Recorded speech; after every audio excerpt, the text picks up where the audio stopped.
Ibalita Production.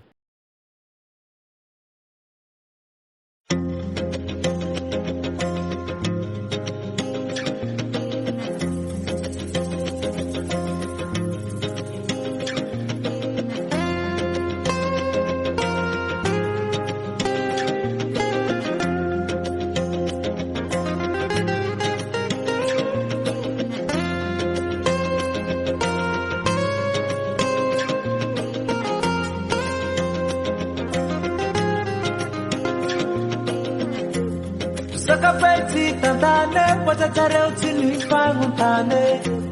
Isumungara na uyeta laini fangatea fata urachi hanae Lefaluza tira hanise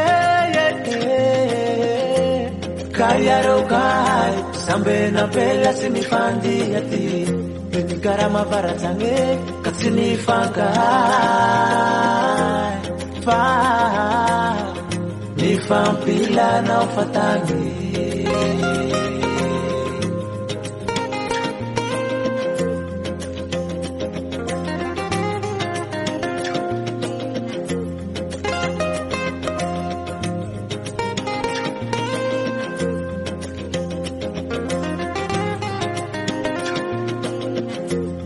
Sakapeti tantane wachatareo chini fanguntane Isumungara na uyeta laini fangatea fata urachi hanae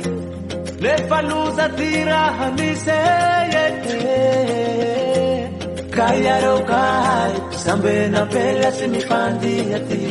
Benigara mavaratsange katsini fangai Ni fampila na ufatangi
Kami fangutanea eri kufulayang sumundara Famanahirang natirahatag buweke Fad